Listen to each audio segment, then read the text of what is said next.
Hello all and welcome back to another video on the 1969 Honda CT70 restoration. If you're new to the channel, I do recommend that you go back a few videos, see where this thing started, see what we've started with and where we're at now, and you'll really enjoy the process that bit more. In today's video, we're going to continue to assemble this beauty. We're still up on the bench, but hopefully by the end of the video, we'll be down on the floor, throwing parts onto it, and it will look like a finished bike. So on that, let's get straight into it and start putting this thing back together. Right, so one of the first things I want to get on this bike in this video is the exhaust. Now, it wouldn't be right if we had a standard exhaust. What we have got is a Kataco high flow big bore exhaust, whatever you want to call it. It's a very nice part, a OEM plus part. It looks exactly the same. We've got a Honda OEM heat shield on it, and in theory it should bolt straight up to the bike. Now this should complement the 88cc head, the bigger carb, the Kataco clutch kit, and pair it all together so we actually use that bigger displacement and we can get rid of the exhaust gases with this exhaust. So let's get down to the bike. I'm pretty sure we're going to need some modifications on that rear bolting point on the shock, but we'll take that as we get onto it. So we've got a front fixing point, 2 bolts into the head here, and then on the rear, which I'll zoom into, we go into the shock mount. In your usual fashion, you would have an adapter here with a hex on it to go into this, and then a small thread that comes off that your exhaust bolts to. What I didn't like about that was that it made the exhaust stand right off from the frame and just made the side of the bike look a bit bulky. So what we've done is taken that part, put it on the lathe, and we have machined it right down, and we've put a relief inside to get over this here, this shoulder, and then what it means is that we can bolt this to the shock. We can make sure the shock is fully secured, and then we still leave some thread for the exhaust to bolt to. So the reason I wanted to keep that is because I want to ensure I've got a good fixing for the shock, but I want it to have a nice tighter fit from this bracket close to the frame. So let's bolt this up and actually get the exhaust fitted in place. As you can see, putting the bike together isn't very time consuming. It's making all these little adapters and finessing and massaging the parts together to make them fit as if they came out the factory. That is one of the downsides of adding aftermarket parts. They're not always a perfect fit, and we do see some more of that in the rest of the video. But following that exhaust, we have fitted the clutch. This is a standard clutch cable from the H model, and it fits straight up to my Kataco clutch cover. And we've also got some more Kataco parts. We've got a nice fuel filter, which we're going to put in line here. The filter, and I'm thinking we'll loop around the front of the carb in a nice arc, and then we will cut it here so we keep this loop. That way the choke can work. You might get a tiny touch, but how long is the choke going to run for? And then you clear everything else, and it's a nice smooth path.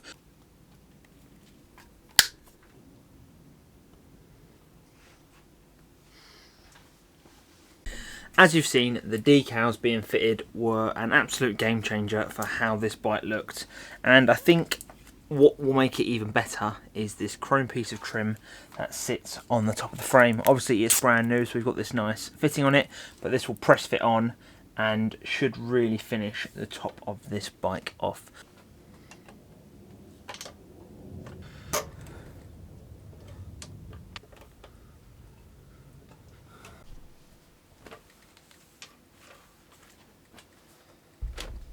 And funnily enough, I mentioned in my last video that I couldn't fit this rear wheel, but actually, with a bit of thought, I managed to loosen up that engine mount I made, lift the rear end up, and slide the wheel in. So at the end, it worked out well. We've got some new hardware. I've got re-zinced spacers, and we can tighten this rear wheel up, so the bike is now technically a rolling chassis. And this is a huge moment for me. We've had this bike in pieces, we've been putting it together, we've got hundreds of hours of restoration, and we finally get the bike down onto its tyres for the first time, and I can stand and have a look at it and really take it in. First thing to go on is the side step, and that is so this bike can stand on its own and I don't have to worry about this thing falling over. Now it is down like this, I will be super careful, super paranoid, and wanting to make sure this thing stays pristine. So making sure that's fitted well and there's no chance of it falling over is a priority. With the bike now on the ground, I'm going to move back to the rear end of the bike and look at the number plate rear light holder. We have got a brand new tail light bracket. I did think about chroming the old one, but actually the cost of chrome is so extortionate. By the time you bought a nice Honda original one, you're not far off. So I've gone for a new bracket. We've got fresh grommets and spacers. These are essential because the old ones just fall apart. So we press those all together. Nice fit, tiny bit of grease so it all slides together, and then we're going to take that rear light, same thing again, bought a new rear light, and that all gets bolted up so you have one complete assembly on the rear that can then go over to the bike. And there is the option to buy a non-OEM part, so a unbranded one, but I do have to emphasise the Honda ones are so much nicer, and for that extra bit of cost you do get a better fitting part, so I always recommend that. With that together we can move it across to the bike, so we connect those brake light wires up and then we can press this bracket onto the rear of the frame and put in our zinc hardware to bolt that and pull it into place.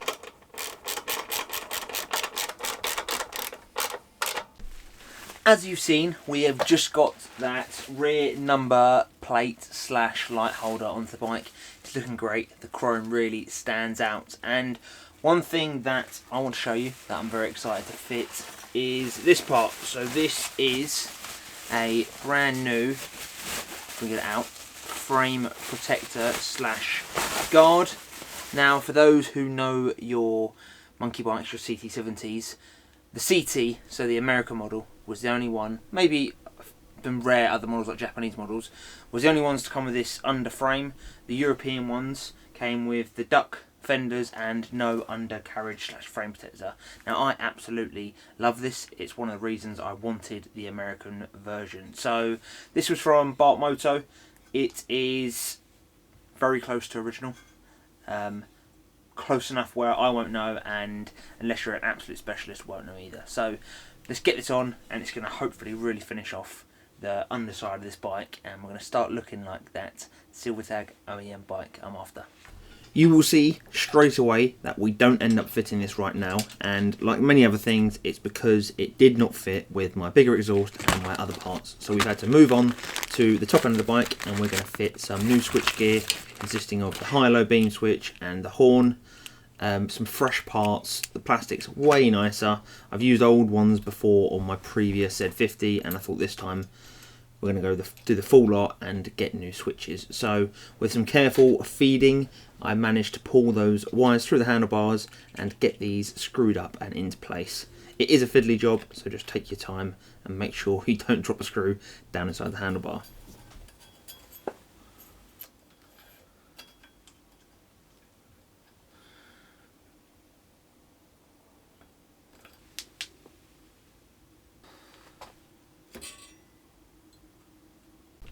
Now this next one's most certainly going to sound ridiculous to some of you, but I've bought a pair of levers from Canada and I think they're about 50 quid. So for some plastic injection moulded levers, I've paid £25 per side. But you know what?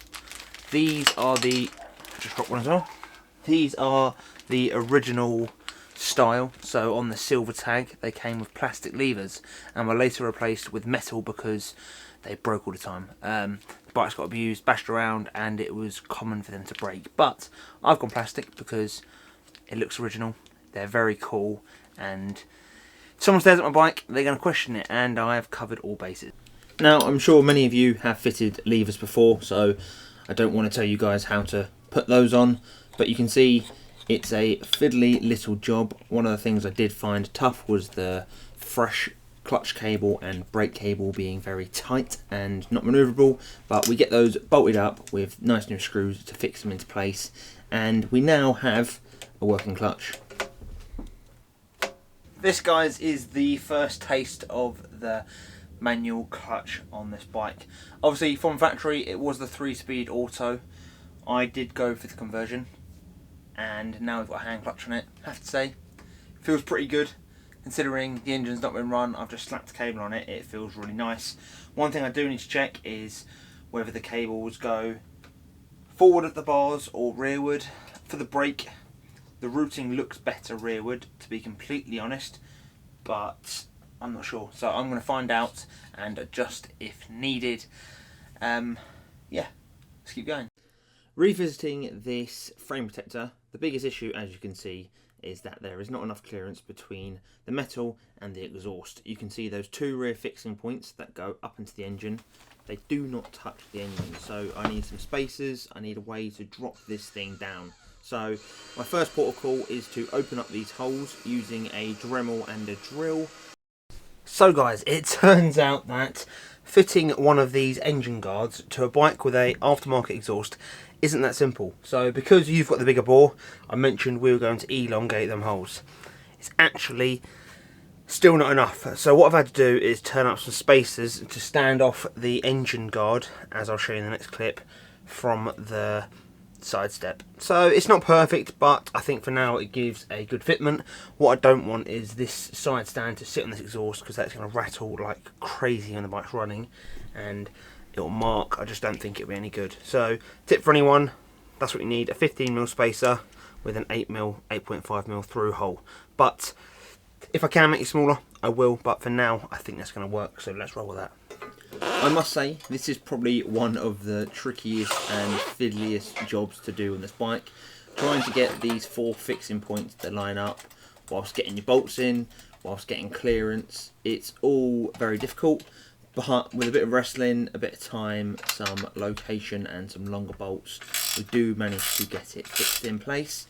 In this clip you will see we do have a tiny touch, but I do follow up and put a spacer beneath this, a slightly bigger spacer, just to drop it down that bit more, so I can confirm we do have clearance between the exhaust and the frame. And you know what, I think it looks alright. Onto the rear hub of the bike, we have got this brake hub stay. Very simple, a sheet metal bracket that bolts through the hub and onto the frame, linking the two together. So we grease it up, we put some new hardware on and get that tightened down, and then we go back up to the top of the bike where I want to get this wiring tidied up and hopefully work towards getting a headlight in the holder, because that tidies up the wiring and gets us one step closer to being able to fire this thing up. So there's not a lot going on this front headlight, and with a bit of patience you can easily just go through the colours and connect them all together. It's time to get this front light on, and luckily enough we were able to keep the original one. The chrome was nice, I was able to polish it up. Obviously the electrical wiring on the back is a bit brittle, but I would rather that than replace it with a new one. It's a nice old original lamp, so why not use it? So we've got the wires in here. You've actually got a multitude of wires in here to run the electrical system on this bike. Still pretty simple, but on the back you have got 3 wires, and you've got a double spaded terminal on the blue one, which goes to your 2 blue wires in here. The colour coding makes it nice and easy, so let's get. At this point I'm hit with another curveball.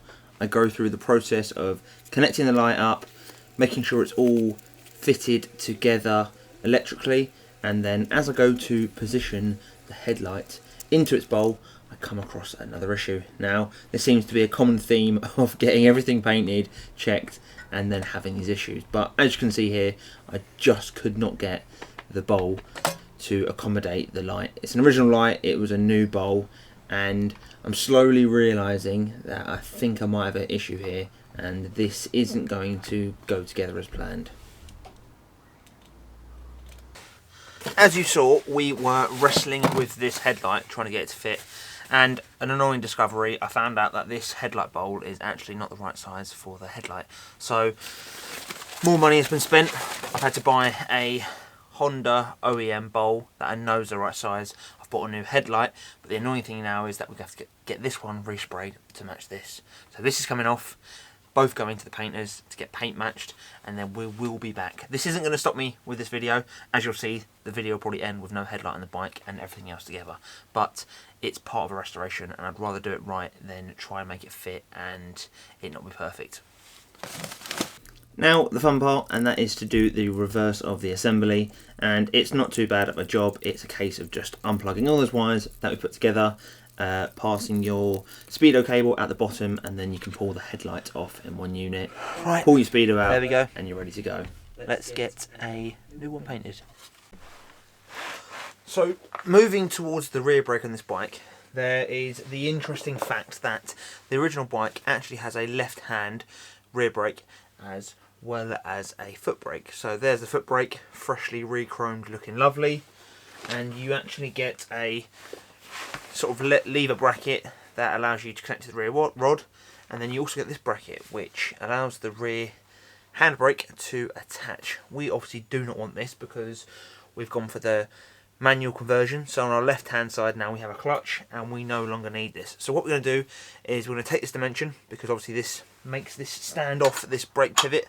I'll put a close up now a bit further, and we're going to machine a spacer exactly the same width as that, so we know when we put this on we will have a tight fit with no slop. So that's one of the machining jobs we're going to do on the Myford. And here's an overview of the assembly, all freshly chromed, and this is what your part is going to be replaced with. So the left, the chrome piece, is what is original, and this spacer is my replacement. Nice bit of aluminium with a relief in it, so it slides on and butts up to the frame. And we start by putting some grease onto this area, very recommended as they do go stiff over time, and then we can start sliding the brake assembly together. It is very simple and just slots onto that pin. And guys, this is where this build goes very wrong for me with this spring, as you can see by the title of the video. I'm absolutely gutted. Whilst fitting the brake spring, I've managed to slip with the puller and scratch the frame here as showing, which is absolutely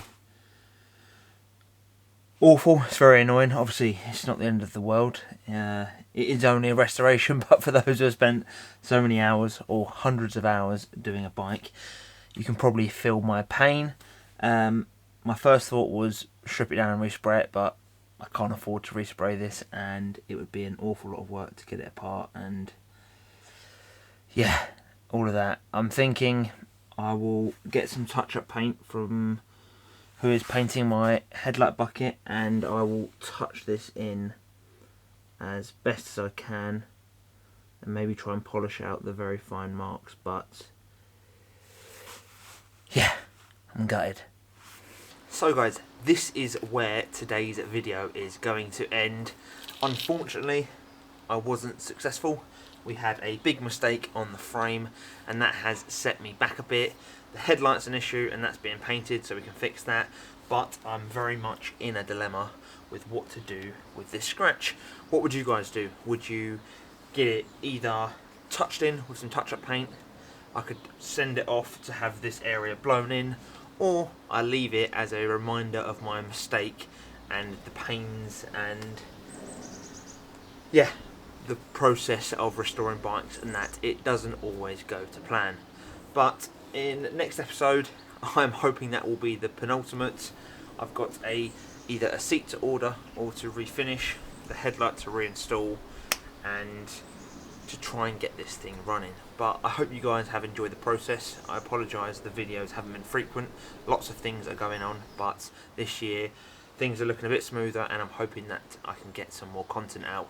I'm very keen to finish this bike and move on to the next one. So hope you guys enjoyed it. Please do leave a comment on what I should do with that, and we'll see how we get on. Catch you in the next one.